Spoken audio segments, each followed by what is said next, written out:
Good morning, everybody. My name is Colin, and I'm the COE, the Chief of Everything, over here at New Scooters for Less. And this is our new podcast, and I have a couple of really good friends with me today.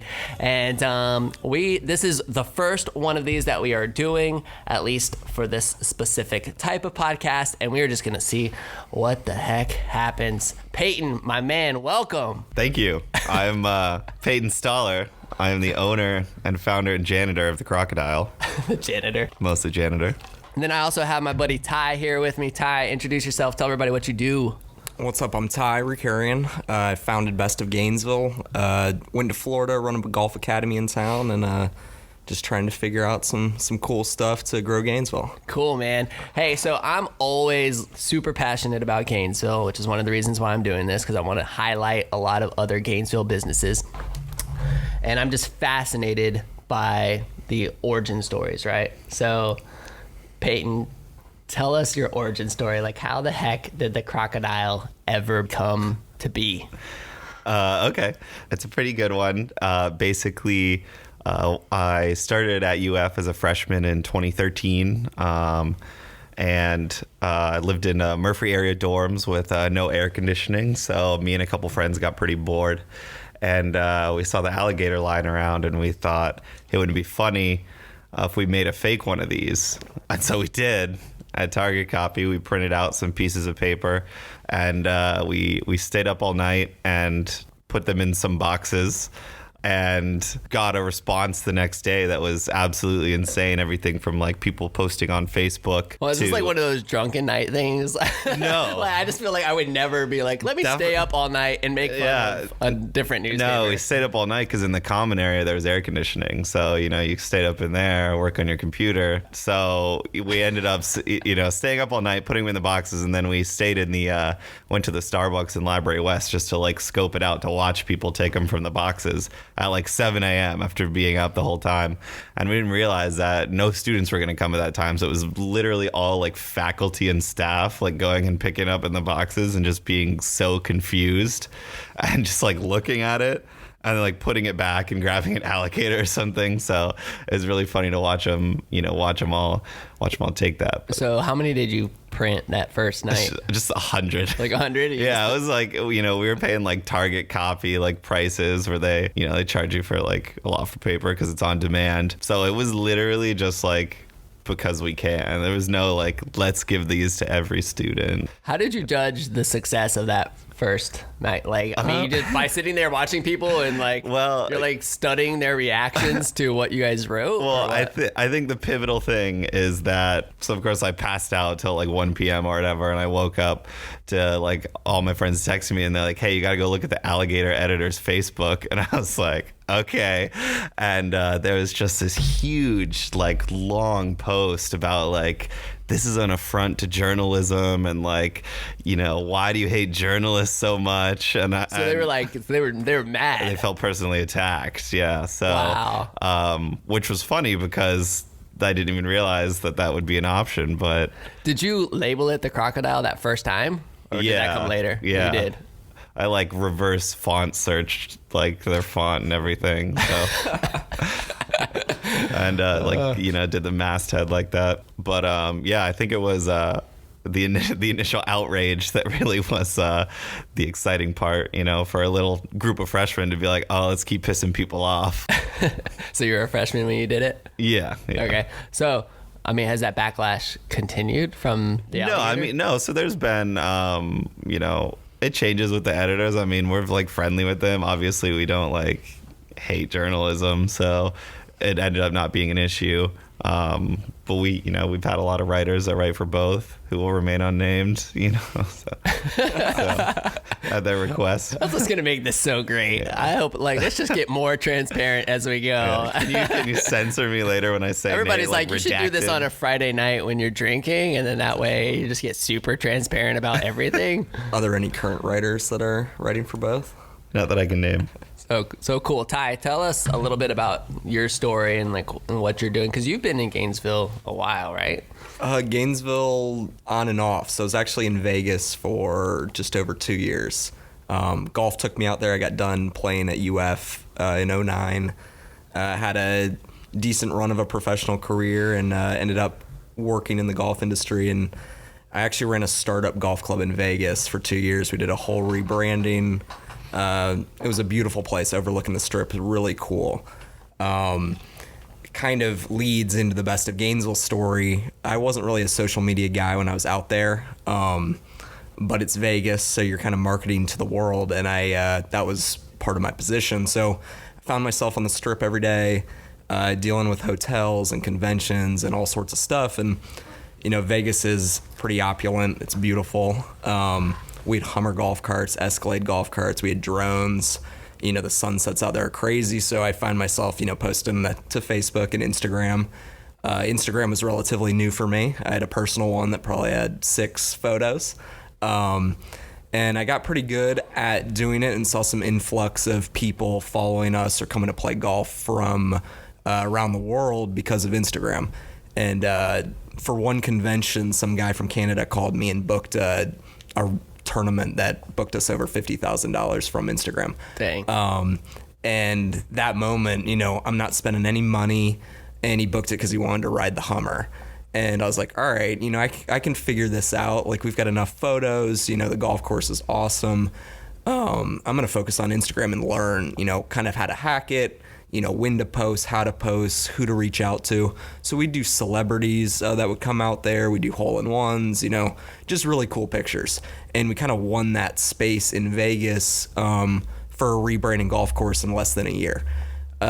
So fast forward a couple years later, we're a little tired of Vegas. So my girlfriend and I decided to move back to Gainesville.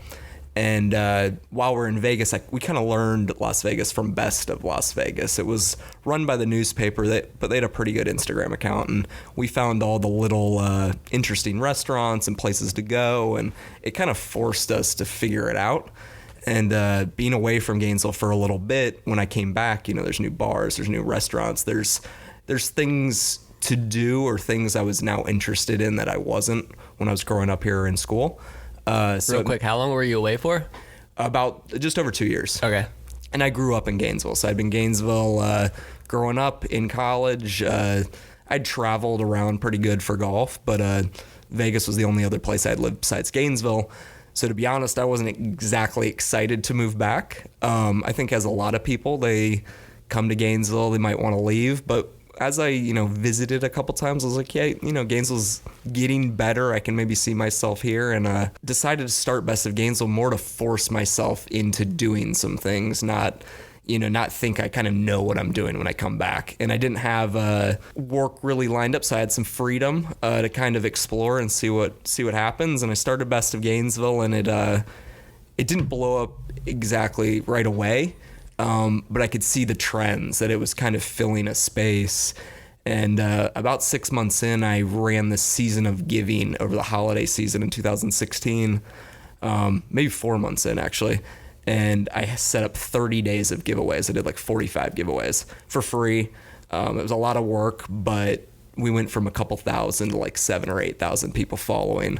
And since then, it's been just crazy. So now we've got like 24,000 followers, and it's growing. We've worked with little businesses, big businesses, UF. We've done everything. So what's like your ultimate vision with that now? I'm still trying to figure that out. Dealing with you and Peyton, trying to like put the minds together to put Gainesville on the map is kind of where I'm thinking. I'm trying to fill my role in that kind of world.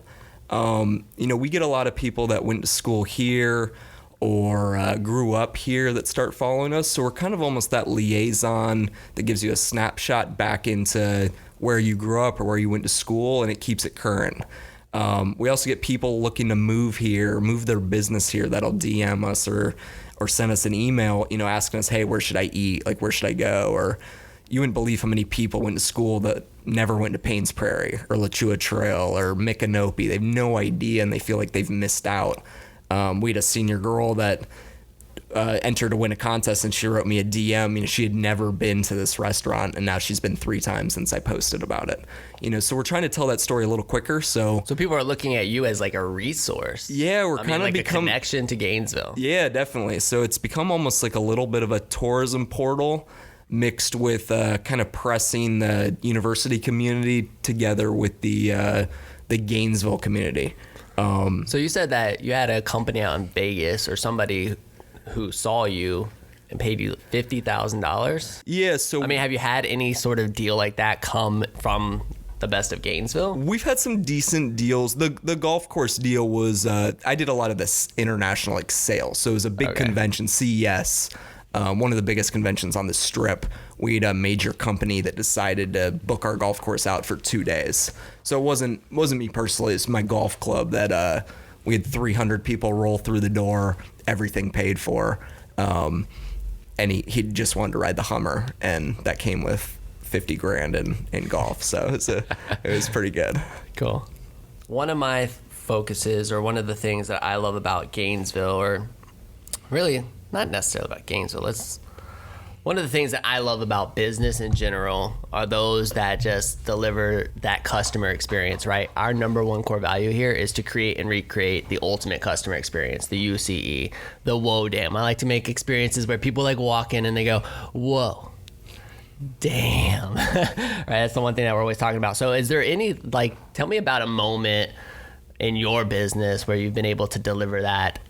I mean, you guys probably do it all the time. I've seen it with even articles online where I see something get shared, like, I don't even know how many. Let's start there. How many times has like a specific article, like the one that you can remember, just got shared so much? Because I think that's a whoa damn type of moment, right? Yeah. I say off the top of my head, probably the most popular one was back when we had the quarterback get suspended for taking some performance enhancing drugs. We did an article about how he just drank a lot of Gatorade instead or something like that. And I think we got 75,000 views in just like a day off of people were like commenting it on like the ESPN articles and stuff. And like people were coming in from like, crazy destinations and stuff like that. So it was crazy to see that, as many or more people than fit in the stadium are reading the article in a single day. Yeah, I feel like, just like as a visualization, it was pretty insane. I just remember seeing a couple articles by you guys that were not sponsored posts on Facebook. They were shared, and it like was in my feed, and I was just like, "Dang, this guy is like on it." I'm like, "What is he creating over here?" Those are always good days. So, well, was there any other type of like whoa damn or like that wow moment? Yeah, I'd say, one of our most popular videos, our squirrel party one, which we're in the shirts to represent. So the squirrel party is basically just a political party at UF that says everyone should elect the squirrels instead of, like squabbling over like, different parties and like whatever they want. Just like a funny take on the whole process without like picking sides really. So they texted me the intro. I left class to go make the video real quick. We made it in like an hour and we posted it. And then, we ended up getting, I think like 60,000 views just in the weekend that we did it. And printing off, we sold like hundreds of t-shirts based on it and like all kinds of stuff like that. And it was crazy to think that it was just like on a whim of someone saying, hey, let's make this video. And then we did, and it was crazy. So that's awesome. What about you, Ty? Like what, any moment where you just blew customers away or? Yeah, there's a couple moments that I think kind of are the, the things that kind of flipped us into being just like an Instagram account to actually having a value within the community. And one was hurricane season, kind of right when we started. I forget which hurricane it was, but it was a hurricane that missed us. And school had closed down. Gainesville had pretty much closed down, and it missed us. I think it went east, and my girlfriend and I were in Midtown at Swamp eating, and I kind of posted, something like, X and X are starting to open in Midtown. What else is open out there? So we get people from all sides of the community. I got people in Hale saying, hey, Lime Rock's open. I got people in, on Archer Road saying, hey, Zaxby's is opening, whatever. And we got pockets from every side of Gainesville, and people, are adding their friends, and it just kept rolling. And, I was kind of wondering, where else can you find that on, because Facebook, you might not see things, or you're not as, friends with different people, and it's a little bit more pay to play. And Instagram, if you have some value, it can blow up. And that was just a really cool experience, because it kind of, drove maybe some business to these local businesses that they weren't going to get. And, just kind of opened people's eyes of, how quickly you can reach people and, deliver a positive message, to maybe help people out that didn't prepare accordingly and they had some options. And that was pretty cool. And then, I kind of stayed in the shadows as far as promoting Best of Gainesville for a while. And it was just funny when I'd kind of say, hey, someone would ask me if I follow that or whatever. And I'm like, yeah, it's right here on my phone. Like, I can just post you if I want. And, that was kind of fun that I had friends and family members and people that I was very close with that I had no idea I was running it. Yeah. And they were fans, or entered contests or whatever. So that's always cool when I get someone that I know or, former athletes enter, and it's just fun because, I'm not asking them to do anything, and they're just, they find value in it, and they find it's a fun way to connect. What have you seen by others that has just delivered so much value to you? Is there anybody in particular or anything, just a tactic, a method, something? Yeah, I'm always blown away with just how much talent there is across the board on Instagram, especially just in Gainesville. And I won't name anybody because I think there's just tons and I don't want to leave anybody out, but I'm always looking at other people's accounts and just finding new ways to, tell the story in particular a certain way. And, Instagram's cool because it always is adding things, if it's links or, GIFs or whatever animation you can do. And I'm always trying to learn from people, new ways to take food photos or new ways to do this. And the great thing about Instagram is, there's just so many niches you can follow and learn from people, and you really get to showcase your personality. And through Best of Gaines, I want to help some of these brands kind of put themselves out there, not via our brand, but put their personal brands out there. So, we've been working on some cool things behind the scenes to maybe start to reach this Gainesville influencer community, and it's going to be some exciting stuff. I'm very hopeful. Yeah, that's cool. Tell me a little bit about the Insta Chamber stuff that you're doing, because this is something that I think is super unique. It was super interesting to me when you first told me about it, and I think it could provide a lot of value to others. I hope it's all right that I'm even mentioning it. Maybe it's something you're trying to keep underground and just expose it to to the world. Yeah, we've been keeping it a little bit underground just because we're still learning on how to exactly kind of grow it exponentially. So we're kind of testing some things inside, but what it is we call it the Insta Chamber, and it's kind of a social media facing chamber of commerce with zero affiliation. And most of it is kind of some play on our channels, Best of Gainesville and Eat Gainesville in particular, not just posts, but in the stories.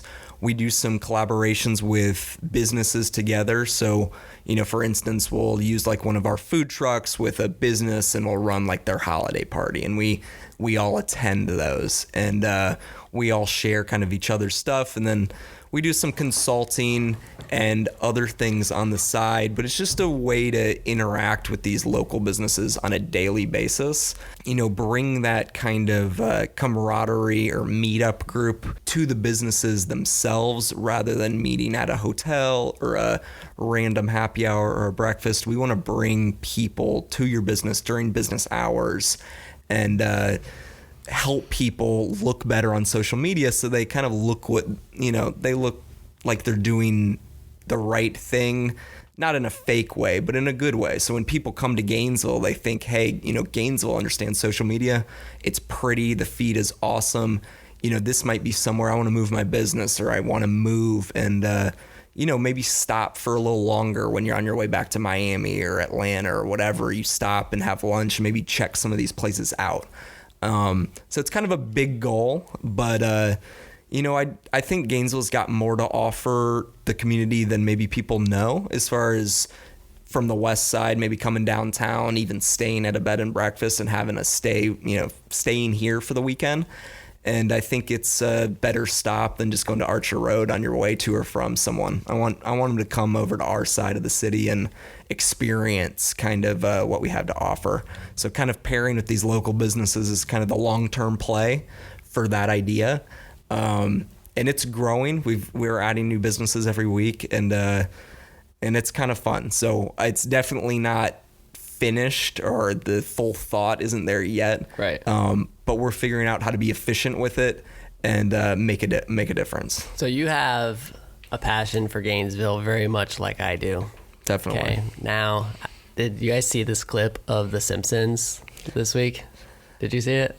I heard about it. Heard about it. Yeah, I didn't see it live. I watched it after people had started sharing. Okay, yeah, I mean, I didn't watch it either. Like, somebody shared the clip with me, but you've seen it. Yeah. So, I mean, how does that make you feel or think? I mean, especially with somebody who's like me, promoting the greater Gainesville community, all the great things we have to offer. I'm trying to convince students all the time not to leave. I want you to stay. Like, there's so many great businesses here. Like, don't leave. Like, stay, work with us. I guess this label of like Gainesville, it's a college town, somewhere where you go to school and then you leave. And I really want to help change that perception. And then an episode of The Simpsons comes out where we get labeled as Dolesville. I mean, what do you think about it? Yeah, I mean, Did you laugh at it? Yeah, I laughed at it. You know, I thought Mayor Poe said it pretty good. Like, you know, if you've made The Simpsons, you're probably doing something correct. We showed up in a boardroom somewhere and someone was like, we can make fun of them because they can maybe deal with it. I think it gives us a good marketing opportunity also. I mean, one, we're on the map. Two, we can combat it because it's not dull. So it kind of sets us up for success to me. And I'm not a Simpsons fan, but I thought it was funny, and you know, I enjoyed it. Anything that's got Gainesville in it, we can spin. My first thought was that Florida State Seminole writer on The Simpsons. I'm like, okay, there's an FSU writer over there. Yep. Right on. But you didn't see it? No, so but I know people pay to get made fun of. So, you know, it gives them some exposure. That was interesting. I really laughed at the part where it showed the prices of flying into the Gainesville airport. It was like $19 to fly in, but like $1,000, $999 to fly out. Yeah, I saw they didn't particularly like that over there at GNV Airport. Yeah, I wouldn't imagine so. So we're right on. So how long have you guys been in business total? So I've been since 2013, so like 5 years. Okay, and you, Ty? Yeah, it's just been I guess under 20 months through Best of Gainesville. Okay. Yeah. So with that, what has been the biggest challenge to date for you, Peyton? I mean, I'd say for me, the biggest challenge was, well, you know, I use the term in business very lightly. You know, like I said, how we started, it was a slow ramp up to now having like a full print magazine and like all kinds of crazy stuff. I think the biggest like challenge or biggest surprise was just like how much work it actually takes, you know, doing it alongside taking classes, and everything like that. And just the fact that, you know, if you got to do something, if you got to edit the magazine or there's like pages that have to be done, like no one's going to be like, hey, make sure you do that. Or like, oh, don't worry, like I'll take care of that. Like it's got to be you at 3 a.m. the night before doing it. Otherwise it just doesn't get done. So that was definitely an interesting transition from just, you know, doing it for fun to doing it like, all right, this is legit. So what about you, Ty? Same kind of thing. You know, I started it not to make it a business. And I do a few other things too. So this is still the side gig that's turned into something that takes a lot of time. You know, now having a price sheet and having music festivals reach out and, you know, UF reach out and other people reach out that, you know, expect kind of it to be a professional experience, trying to turn it into exactly that and delivering it. You know, Instagram makes it kind of easy because they give you good analytics, but you know, if you don't post on the right time and you don't deliver, your business fails pretty quickly. And I think we've done a pretty good job about you know, showing up and doing the right thing and delivering. But it's a battle, and you know as well as I do, probably as both of you guys do, what looks simple on the outside, just a post, it can take forever to get right or to find the right thing. And, you know, I never thought I'd be as particular as I am. And I'm pretty chill and not that particular in real life, but in Instagram, you'll get called out real quick if it's not good. And, you know, so I stress over that probably more than I stress over anything else, which is super weird. But it's a learning experience. I feel like Instagram in a lot of ways is an art. Yeah. What I mean by that, like, and we just got finished working with an influencer, a local influencer, and like her Instagram account is beautiful. I mean, she definitely knows branding and how she's developed her personal brand. It's just incredible. You like go through the feed and you're just like, oh my gosh, like all the pictures have a very similar look, similar colors, but they're all different. Yeah. You know what I mean? It has the same feel, but they're all different. And I'm just constantly surprised by, and it like even the skill, like you said, like the right time to post.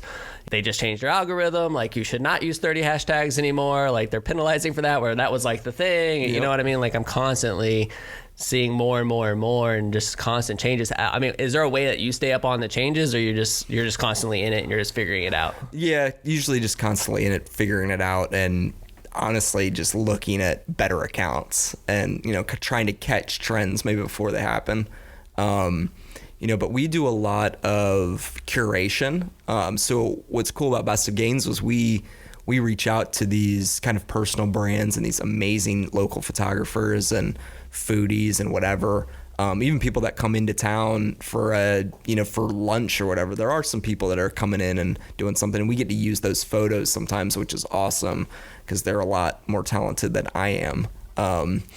But yeah, I'm always super impressed about the ones that like color code it according to, you know, what season it is, or, you know, it's amazing. And, you know, I'm just trying to stay up to date and make us look not horrible. So I think you're doing a great job, man. Yeah, I appreciate it.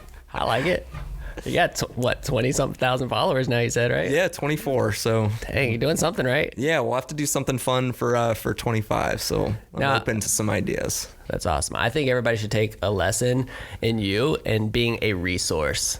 Because I think so many people get on social media, because I'm extremely passionate about social media. I think so many people get on social media and they just start promoting themselves all the time. It's like promote. I got this sale, you know, come in and buy 20% off, yada, yada, yada. It's always the same thing. And then they think that it's just about putting their product and their sale in front of, you know, people's faces and but it provides no value. And when you kind of really do the opposite, when you become a resource and people start reaching out to you, it's the same thing. I snuck myself into the UF parents of the class of 2022.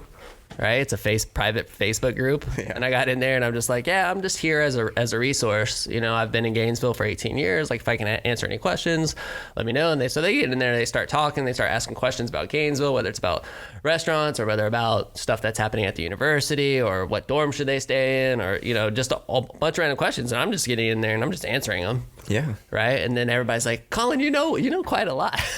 Like, do you have a kid that's going to the University of Florida? I'm like, not yet. I'm just somebody who is in here as a resource. I've been in Gainesville for a long time. Never once said, buy a scooter from me. Yeah. Never, not one time. And then somebody says, well, what do you do?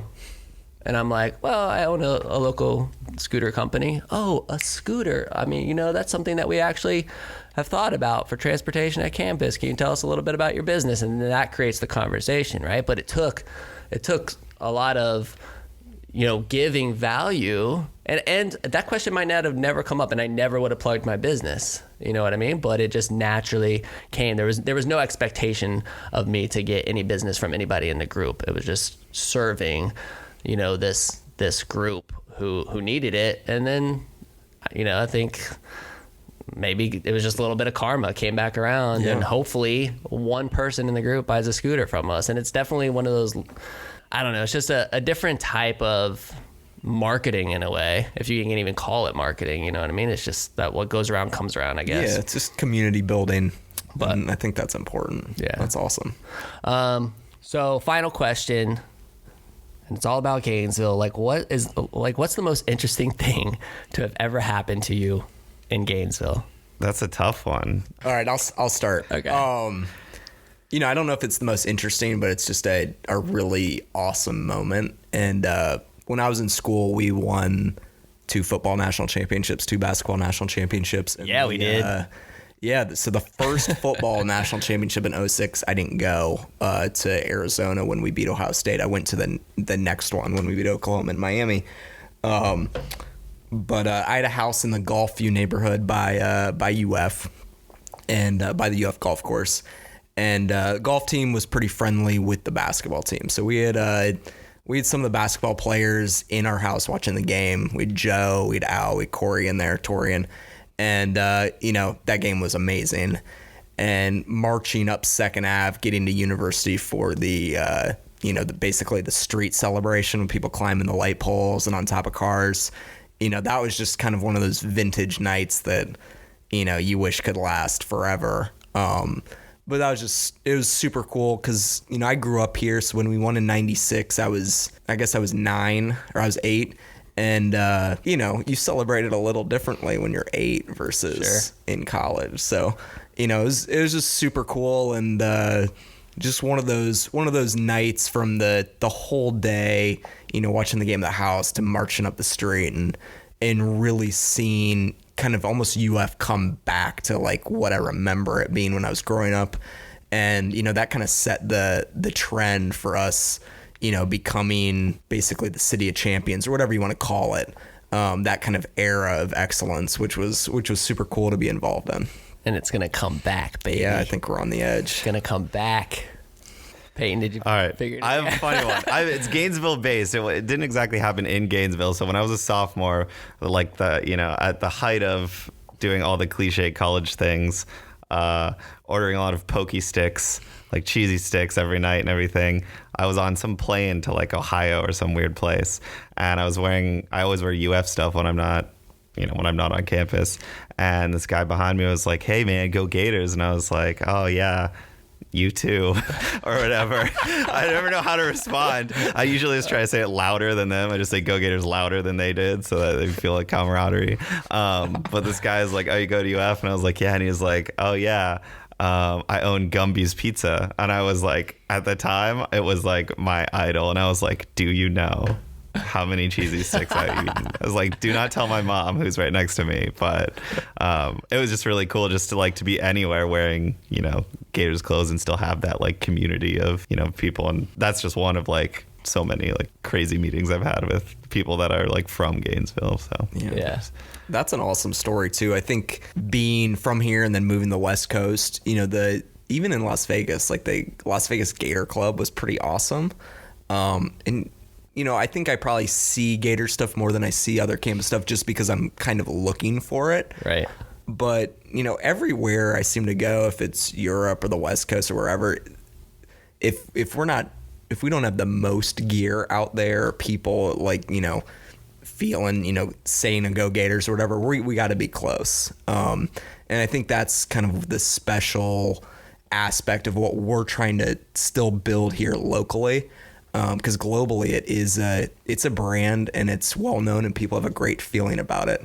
So just trying to connect that community back and making it more special. I think all three of us are trying to kind of do the same thing on that level. Well, guys, any last words for the community before we sign off? Go to thecrocodile.org. There you go. Yeah, follow Best of Gainesville on Instagram and look for some cool stuff coming. Absolutely. Guys, thank you so much for being here. It was an honor to have you on this very first podcast. I admire you both so much and what you're doing in the community, and can't wait to work more with you guys. Absolutely. Thanks for having us. See you guys later. Bye.